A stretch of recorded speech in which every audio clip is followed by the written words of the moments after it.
Conjuro-te diante de Deus e do Senhor Jesus Cristo, que há de julgar os vivos e os mortos, pela sua manifestação e pelo seu reino. Pregue a palavra. Com esse imperativo, que Paulo inicia suas últimas palavras a seu filho na fé, Timóteo. Essa é a segunda carta ao jovem pregador e possui um valor histórico sem precedentes, pois é uma convocação solene ao ministério e contém sagradas lições para qualquer cristão. E trata-se também da última carta paulina que temos registro. Tudo indica que essa carta foi seu último documento. Então estamos diante mesmo das últimas palavras do apóstolo Paulo, não apenas a Timóteo, mas ao mundo. Como chega ao fim dos seus dias um homem de Deus? Quais as circunstâncias que o rodeiam nos momentos finais, o que o leva a escrever esta carta ao seu amigo querido, ao seu filho amado?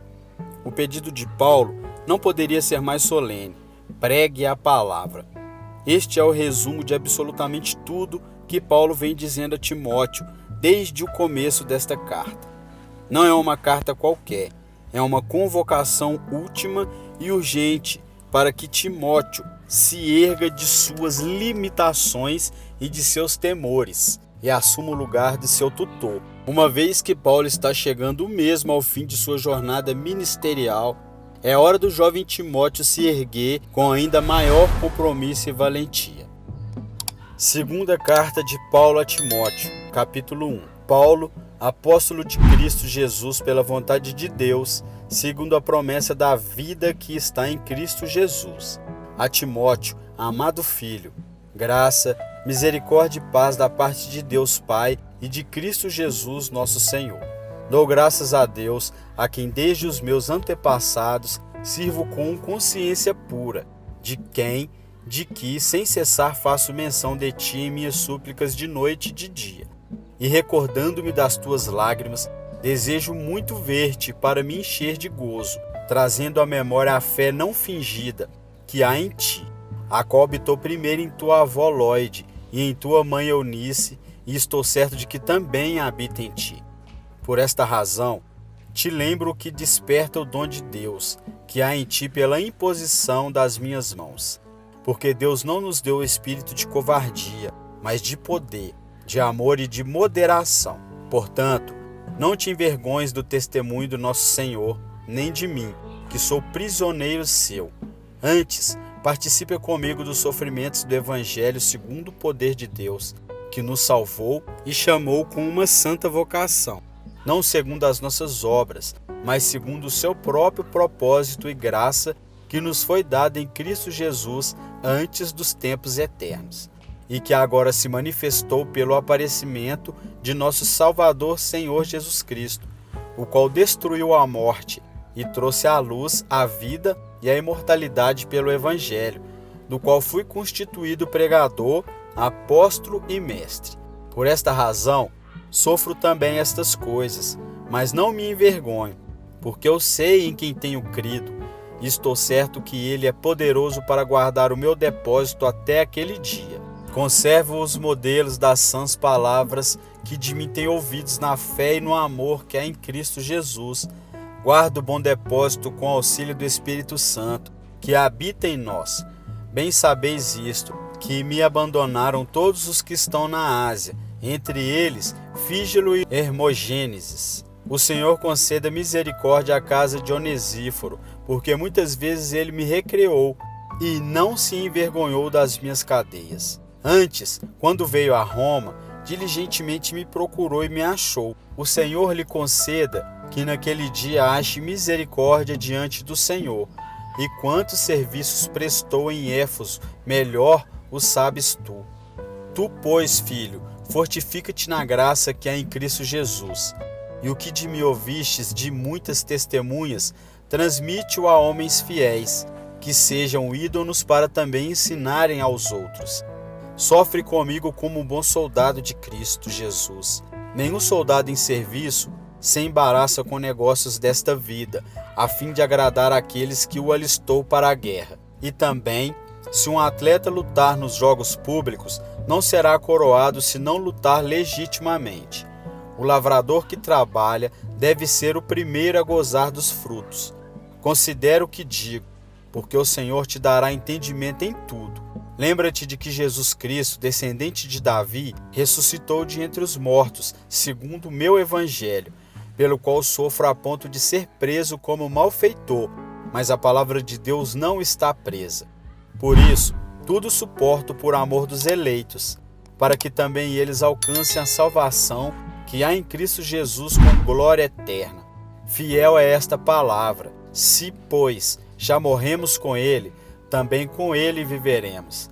Se perseverarmos, com ele também reinaremos. Se o negarmos, também ele nos negará. Se somos fiéis, ele permanece fiel, porque não pode negar a si mesmo.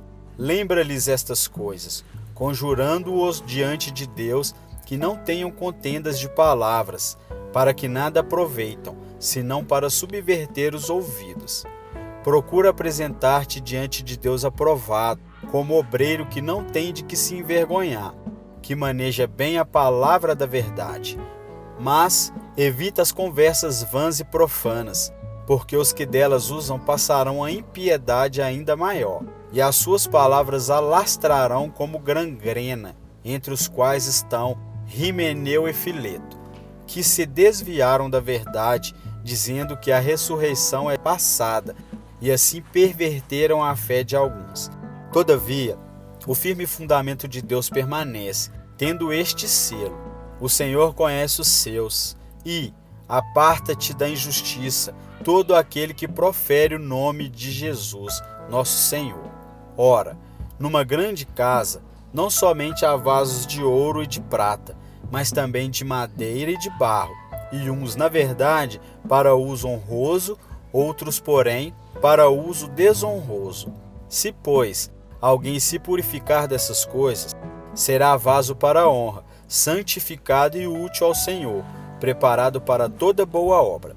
Foge também das paixões da mocidade, e segue a justiça, a fé, o amor, a paz com os que de coração puro invocam o Senhor. E rejeita as questões tolas e dessaciadas, sabendo que geram contendas. E ao servo do Senhor não convém contender, mas sim ser brando para com todos, apto para ensinar, paciente, corrigindo com mansidão os que resistem, na esperança de Deus, que lhe conceda o arrependimento para conhecerem plenamente a verdade, e que se desprendam dos laços do diabo, por quem haviam sido presos, para cumprirem a vontade de Deus. Sabe, porém, isto, que nos últimos dias sobrevirão tempos penosos, pois os homens serão amantes de si mesmos, gananciosos, presunçosos, soberbos, blasfemos, desobedientes a seus pais, ingratos, ímpios, sem afeição natural, implacável, caluniadores, incontinentes, cruéis, inimigos do bem, traidores, atrevidos, orgulhosos, mais amigos dos deleites do que amigos de Deus, tendo a aparência da piedade, mas negando-lhe o poder. Afasta-te também desses, porque destes número são os que se introduzem pelas casas e levam cativas mulheres nécias carregadas de pecado, levadas de várias concupiscências, sempre aprendendo, mas nunca podendo chegar ao pleno conhecimento da verdade. E assim, como Janes e Jambres resistiram a Moisés, assim também esses resistiram à verdade, sendo homens corruptos de entendimento e réprobos contra a fé. Não irão, porém, avante, porque a todos será manifesta a sua insensatez, como também foi o daqueles. Tu, porém, tem observado a minha doutrina, procedimento, intenção, fé, longanimidade, amor, perseverança, as minhas perseguições e aflições, as quais sofri em Antioquia, em Icônio, em Listra, quantas perseguições suportei, mas de todas o Senhor me livrou. E, na verdade, todos os que querem viver piamente em Cristo Jesus padecerão perseguições, mas os homens maus e impostores irão de mal a pior, enganando e sendo enganados. Tu, porém, permanece naquilo que aprendestes e de que fostes inteirado, sabendo de quem o tens aprendido, e que desde a infância sabes as sagradas letras, que podem fazer-te sábio para a salvação pela que há em Cristo Jesus. Toda a Escritura é divinamente inspirada e proveitosa para ensinar, para repreender, para corrigir, para instruir em justiça, para que o homem de Deus seja perfeito e perfeitamente preparado para toda boa obra. Conjuro-te diante de Deus e do Senhor Jesus Cristo, que há de julgar os vivos e os mortos, pela sua manifestação e pelo seu reino. Pregue a palavra, insta a tempo e fora de tempo, corrija, repreende, exorta com toda longanimidade e doutrina. Porque virá tempo em que não suportarão a sã doutrina, mas ajuntarão para si mestres segundo as suas próprias cobiças, como se sentindo coceira nos ouvidos, e desviarão os ouvidos da verdade, e se voltarão às fábulas. Tu, porém, sê sóbrio em tudo, sofre as aflições, faze a obra de um evangelista, cumpre o teu ministério. Quanto a mim, já estou sendo derramado como libação, e o tempo da minha partida está próximo.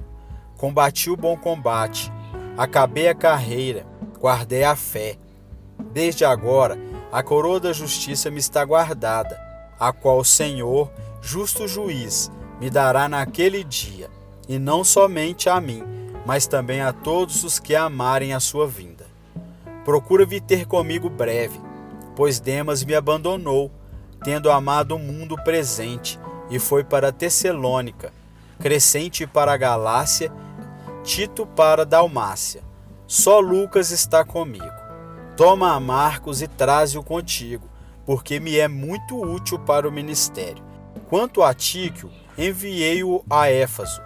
Quando vieres, traz a capa que deixei em Troade, em casa de Carpo, e os livros, especialmente os pergaminhos.